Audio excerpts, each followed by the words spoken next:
Hello दोस्तों, कैसे हैं सब। स्वागत है आप सभी का कॉमिक वर्ल्ड चैनल पर। तो चलिए दोस्तों, शुरू करते हैं राज कॉमिक्स में बांकेलाल सीरीज की अगली कॉमिक्स, बांकेलाल और तालाब के चोर। एक दिन प्रातः ही जब बांकेलाल स्नान के लिए निकला, वाह, इस शीतल जल में स्नान करके मेरा अंग अंग महक उठेगा। बांकेलाल तालाब में कूद पड़ा, जय भोले भंडारी की। लेकिन ये क्या था? मर गया। हाय, आ, उफ, मेरे दांत।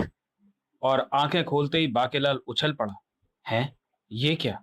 मैं तो जल में कूदा था। तालाब का सारा जल कहाँ गया? तभी एक भयानक अट्टहास वहां गूंज उठा। हा हा हा हा हा हा। आए, ये हंसी की आवाज है या बिजली गिरने की?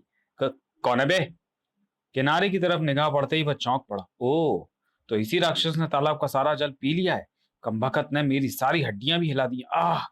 एकाएक बाकेलाल मन ही मन प्रसन्नता से उछल पड़ा। वाह, ये तो बड़ा चमत्कारी राक्षस है। अगर ये मेरे हत्थे चढ़ जाए तो मैं पूरे विशालगढ़ का बाजा बजा दूंगा। यह सोचकर बाकेलाल किनारे की तरफ दौड़ पड़ा। जल पीक राक्षस भाई, जाना मत, मैं आ रहा हूं। लेकिन इससे पहले कि बाकेलाल राक्षस तक पहुंच पाता, सर, ओ ये क्या! जब तक बाकेलाल संभल पाता, राक्षस वापस जंगल की ओर जा चुका था। अरे ठहरो, जल पियो राक्षस भाई, रुक जाओ। मैं खतरनाक आदमी जरूर हूं, पर तुम्हें कुछ नहीं कहूंगा। रुक, ओ, चला गया कमबख्त। बांके को गच्चा देकर निकल गया। हाय, मेरे दांत, मेरी हड्डियां। और कपड़े पहनकर बाकेलाल नगर की ओर चल पड़ा। बाकेलाल बेटा, तेरी किस्मत में यह दिन देखना भी लिखा था। अगर वो कमबख्त मेरे हाथ लग जाता तो मेरी योजना बन जाती। बाकेलाल नगर में पहुंचा तो वहां भगदड़ मची हुई थी। भागो भागो, बचाओ, ताक! न जाने क्या बात है, ये लोग इतने घबराए हुए क्यों भागे चले आ रहे हैं। बाकेलाल को देखते ही सब उसके निकट पहुंचकर रुक गए। बाकेलाल जी, बाकेलाल जी, हमें बचाओ बाकेलाल जी, वो उधर। क्या बात है, तुम इस प्रकार भागे क्यों चले आ रहे हो? तुम बताओ क्या हुआ। मुझे तो कुछ नहीं पता बाकेलाल जी, सब दौड़ रहे थे, मैं भी दौड़ पड़ा। क्या? मैं बताती हूँ बाकेलाल जी। हम सब उधर पनियां भरने गई थी। अचानक सारा पानी सूख गया और एक भयानक सूंड वाला राक्षस। सूंड वाला राक्षस? यह सुनते ही बाकेलाल ने एक गांववासी के हाथ से, ओह, वह अवश्य वही जलपीयू राक्षस होगा। मुझे उसे रोकना होगा। अगर वह मेरे हाथ लग गया तो। इधर लाओ ये लाठी। लठ छीन लिया। नहीं, नहीं नहीं बांके जी, वह राक्षस बेहद खतरनाक है। वो आपको मार डालेगा। हम आपको वहां नहीं जाने देंगे।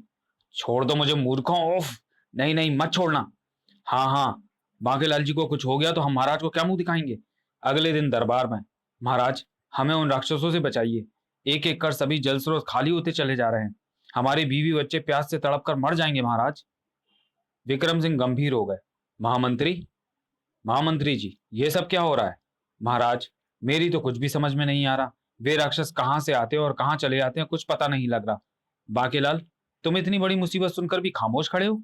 मैं महाराज, मैं तो कल एक भयानक राक्षस को पकड़ ही लेता, लेकिन गांव वालों ने मिलकर मुझे पकड़ लिया। और अब आप ही बताएं महाराज कि मैं क्या करता। हमसे भूल हुई महाराज। क्या?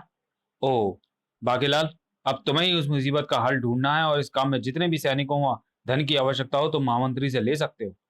और मरता क्या ना करता। ठीक है महाराज, अगर विशालगढ़ पर कोई मुसीबत आए तो भला ये बात बाकेलाल कैसे बर्दाश्त करेगा। मैं उन राक्षसों का पता लगाऊंगा महाराज। मुझे क्या पड़ी है जब राक्षस मेरा काम वैसे भी कर रहे हैं।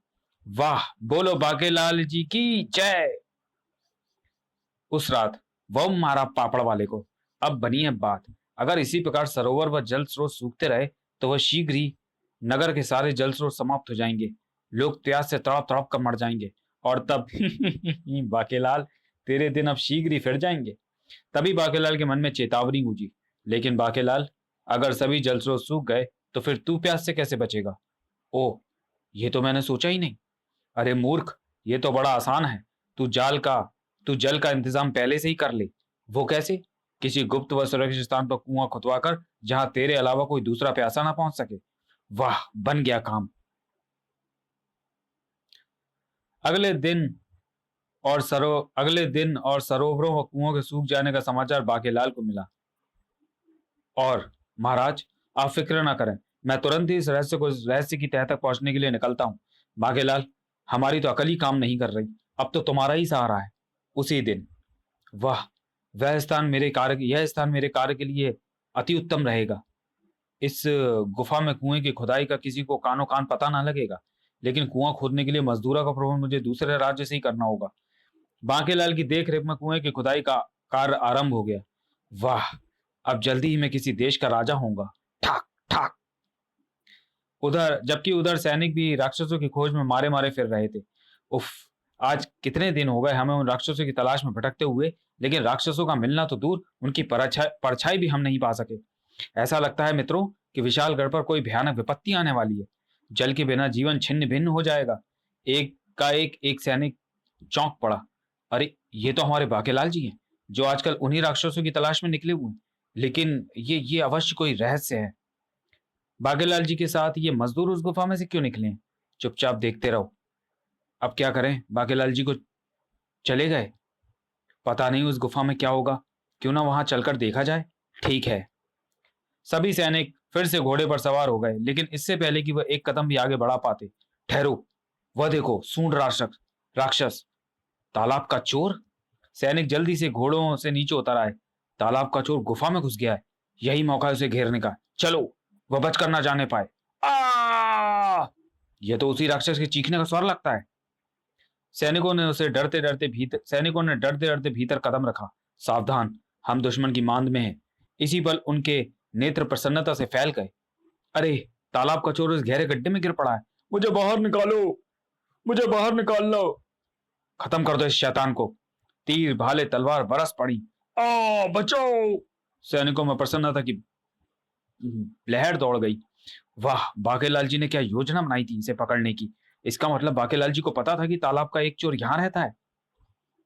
हाँ, इसलिए तो उन्होंने यहाँ गड्ढा खुदवाया होगा। वाह, अब हमें तुरंत ये खुशखबरी महाराज व बाकेलाल जी को दे देनी चाहिए। हाँ, चाहे एक ही सही, हमने तालाब के चोर को मार तो गिराया है। जब राजा विक्रम सिंह ने यह समाचार सुना, क्या बाकेलाल जी की मदद से एक चोर मार गिराया गया? वाह महाराज, इसी प्रकार सभी राक्षस शीघ्र ही मारे जाएंगे। इधर बाकेलाल भी राजा विक्रम सिंह से मिलने महल में पहुंच चुका था।